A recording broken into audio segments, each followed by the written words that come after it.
बच्चों, आज हम आपको भाषा का ज्ञान कराएंगे।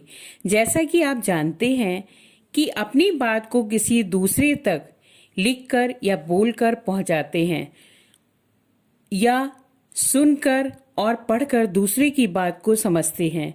जिस माध्यम से हम अपनी बात को दूसरों तक पहुंचाते हैं और दूसरों की बात को समझ लेते हैं, उसे हम भाषा कहते हैं।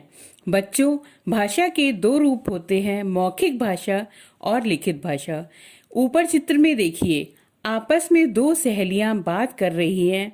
ये मौखिक भाषा कहलाती है और अध्यापक जी बच्चों को पढ़ा रहे हैं, ये लिखित भाषा कहलाती है। बच्चों, हम ये भी कह सकते हैं बोलकर या सुनकर समझी जाने वाली भाषा मौखिक भाषा कहलाती है।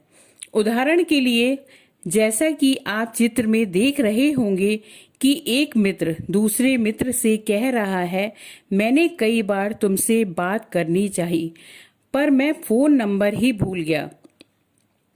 दूसरा मित्र तभी हम पर लोग जोक बनाते हैं, तू फोन करके नंबर नहीं पूछ सकता था। लिखकर या पढ़कर समझी जाने वाली भाषा को लिखित भाषा कहते हैं। अथवा हम ये भी कह सकते हैं कि लिखकर अपने भावों को प्रकट करना या पढ़कर दूसरों के विचारों को समझ लेना ही भाषा का लिखित रूप कहलाता है।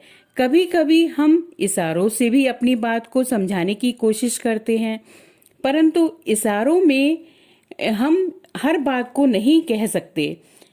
आप ये जानते होंगे कि हमारे देश में बहुत सी भाषाएं बोली जाती हैं, जैसे हिंदी, गुजराती, पंजाबी, बांग्ला, तेलुगु, तमिल। हिंदी हमारी राष्ट्रभाषा है। आप सभी को मालूम होगा, हिंदी हमारी राष्ट्रभाषा है। ये भारत में सबसे अधिक बोली जाने वाली भाषा है।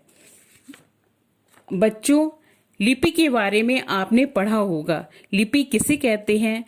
भाषा को लिखने के लिए जिन चिन्हों का प्रयोग किया जाता है उसे हम लिपि कहते हैं। हिंदी की लिपि देवनागरी है और हिंदी के अलावा नेपाली, मराठी, गुजराती और भी भाषाएं देवनागरी लिपि में लिखी जाती हैं। बच्चों, इसी प्रकार से अंग्रेजी की रोमन, पंजाबी की गुरमुखी और उर्दू की फारसी लिपि है। धन्यवाद।